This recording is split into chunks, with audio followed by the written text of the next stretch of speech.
ठंड के महीने में अपने क्रोटन के पौधे को कैसे तेज ठंड से बचाएं, ये टिप्स है आज के। तो आज मैं आपको बताऊंगा कि हमें क्या करना चाहिए। और इस तरीके से जैसा आप देख रहे हैं, मेरा ये क्रोटन का प्लांट है और अभी इसमें पत्तियां बिल्कुल सही सलामत हैं। इतनी तेज़ ठंड पड़ रही है तब भी। तो सारी टिप्स मैं आपको बताऊंगा जो मैं फॉलो करता हूं। तो प्लीज़ कृपया वीडियो पर बने रहें और पूरा वीडियो देखेंगे तो आप पूरी बातें आपको समझ में आ जाएंगी। लेट्स स्टार्ट करते हैं।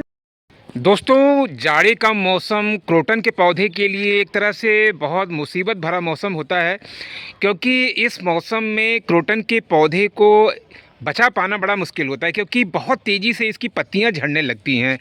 लेकिन आप कुछ ऐसे तरीके भी हैं जिनसे अपने क्रोटन के पौधे को आप कितनी भी तेज़ ठंड हो अच्छी तरह से बचा भी सकते हैं और उनकी झड़ती हुई पत्तियों को रोक सकते हैं। देखिए क्या होता है ना कि हमसे कुछ गलतियां हो जाती है जिनकी वजह से हमारा क्रोटन का प्लांट ठंडी के समय में एक तरह से डेड हो जाता है। बहुत से लोगों के पौधे तो क्रोटन के बिल्कुल डेड ही हो जाते हैं और बहुत से लोगों को बिल्कुल डेड के कगार पे पहुंच जाते हैं। तो थोड़ा अज्ञानतावश, यानी जिनको इस चीज़ के संबंध में नॉलेज नहीं होता है, तो उनसे कुछ ऐसी गलतियां हो जाती हैं जिससे उनका क्रोटन का पौधा ख़राब हो जाता है। तो फ्रेंड्स देखिए, आज दिसंबर की 19 तारीख है और तेज़ ठंड पड़ रही है, लेकिन ये देखिए मेरा क्रोटन का प्लांट अभी बहुत अच्छी तरह से अच्छी कंडीशन में है। और क्योंकि मैं इसमें जो काम करता हूँ और उसकी वजह से मेरा क्रोटन का प्लांट जो है पूरी तरह से स्वस्थ है और इसमें पत्तियाँ भी बहुत कम झड़ रही हैं, जिससे कि ये अभी भी काफ़ी घना है। होता ये है ना कि देखिए कुछ पत्तियां तो गिरती ही हैं, क्योंकि ये ठंड के मौसम में सभी पौधे अपनी पत्तियां गिराते ही हैं। लेकिन बहुत ज़्यादा जब पत्तियां गिरने लगती हैं ना, तो फोटोसिंथेसिस नहीं हो पाता है और पौधे को पर्याप्त मात्रा में भोजन नहीं मिल पाता है। उससे क्या होता है कि हमारा पौधा डेड हो जाता है। तो आइए मैं कुछ ऐसे आपको टिप्स बताऊंगा जिससे कि आपका भी क्रोटन का प्लांट पूरी तरह से बचा रहेगा। फ्रेंड्स, ठंडी के समय में सूखी हवाएं चलती हैं और सर्द हवाएं चलती हैं। तो सूखी हवाएं जो है ये इस क्रोटन के पौधे के लिए बहुत ही नुकसानदायक होती हैं। तो आपको ये ध्यान रखना है कि ठंड के समय में अपने पौधे को, यानी क्रोटन के पौधे को ऐसी जगह पर आप रखें जहाँ पर तेज़ सूखी और सर्द हवाएँ इसकी पत्तियों को न लगें। तो आप इसको ऐसी जगह रखें जहाँ पे इससे सुरक्षा मिले। दूसरी चीज़ ये है ना कि पत्तियाँ हमेशा नम रहनी चाहिए। देखिए पत्तियाँ जैसे सुबह मैंने हल्की सी फुहार इस पर दिया था, लेकिन अभी सूख गई है। तो पत्तियों पर जो है नियमित रूप से पानी पड़ते रहना चाहिए, जिससे कि पत्तियों में नमी बनी रहे। इस तरह से देखिए स्प्रे के माध्यम से आप अपने क्रोटन के पौधे को हल्का हल्का ऐसे नहला दें। तो इस बात का ध्यान रखें कि पत्तियों में अगर नमी बनी रहेगी ना, तो पत्तियां बहुत कम झड़ेंगी, टूटने लगती हैं पत्तियां यहाँ से जहाँ से। ये देखिए इस जगह से यहाँ पे अगर नमी कम हो गई ना, तो पत्ती यहीं से झड़ने लगती है। तो उसका असर जो है, जो पौधे फोटोसिंथेसिस करते हैं तो उनके ऊपर होता है, क्योंकि पत्तियों के माध्यम से ही फोटोसिंथेसिस होता है। तो इस बात का दोस्तों ध्यान रखें। और एक काम और आपको करना चाहिए कि ठंड के मौसम में हमें इसको बहुत ज़्यादा सिंचाई नहीं करनी चाहिए। बहुत ज़्यादा पानी डालेंगे ना, इसकी जड़ों में बहुत ज़्यादा पानी आप मत डालिए। जैसे गर्मी में हम लोग डाल देते हैं आराम से, कितना भी पानी डाल देते हैं तो वो अच्छी तरह से पौधे के लिए हितकर ही होता है। लेकिन ठंड के मौसम में अगर गमले में बहुत ज़्यादा पानी डालेंगे, अभी तो देखिए ये जो पानी आपको दिखाई दे रहा है, मैंने ऊपर से हल्की जो सिंचाई करी है उसका पानी यहाँ पर आ गया है।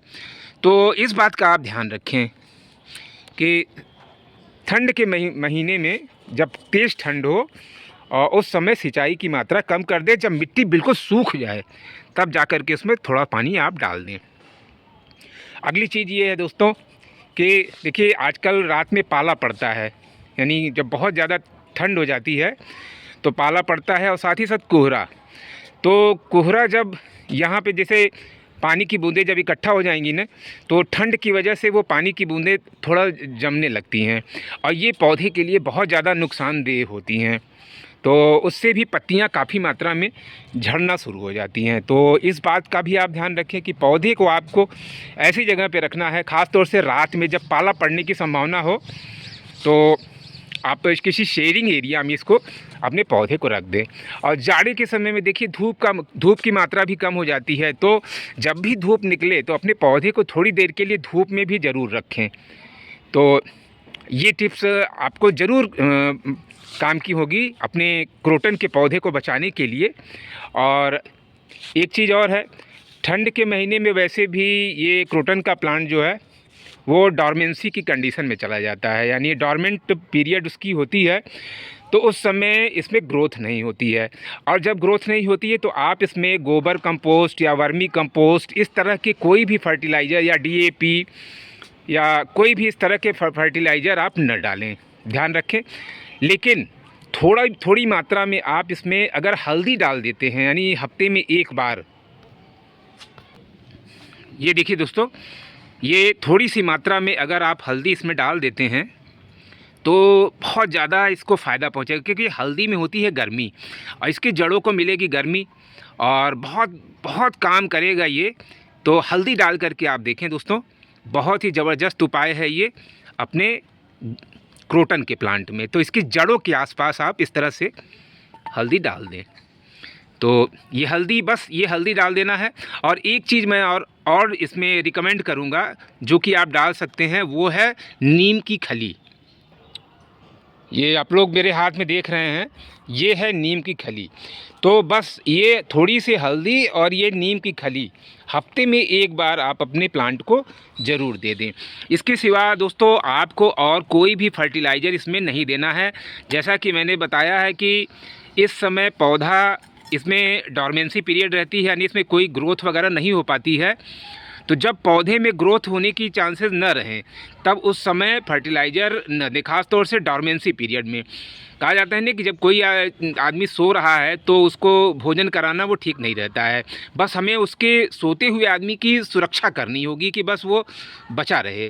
तो क्रोटन में भी आपको ऐसा ही करना है कि हल्दी और ये जो नीम की खली होती है उसको आपको डाल देना है। और जैसा कि मैंने बताया कि इसको सूखी हवाओं से तो ज़रूर बचाएं और रात में किसी शेडिंग एरिया में रख दें। जब धूप निकले तो थोड़ी देर के लिए आप अपने पौधे को धूप में रख दें और फर्टिलाइज़र का प्रयोग बिल्कुल बंद कर दें। तो इस तरह से आप देखेंगे ना कि आपका क्रोटन का पौधा बिल्कुल शानदार, एकदम खूब हरा भरा रहेगा और जो डेड होने की शिकायतें मिलती रहती हैं ना, वो आपके साथ नहीं होगी। तो दोस्तों ये वीडियो आपको कैसा लगा? अगर अच्छा लगा हो तो लाइक करें, शेयर करें और चैनल पे नए हो तो सब्सक्राइब कर लें। तो मिलते हैं इसी तरह के एक अच्छे से इन्फॉर्मेटिव वीडियो के साथ। तब तक के लिए हैप्पी गार्डनिंग, टेक केयर।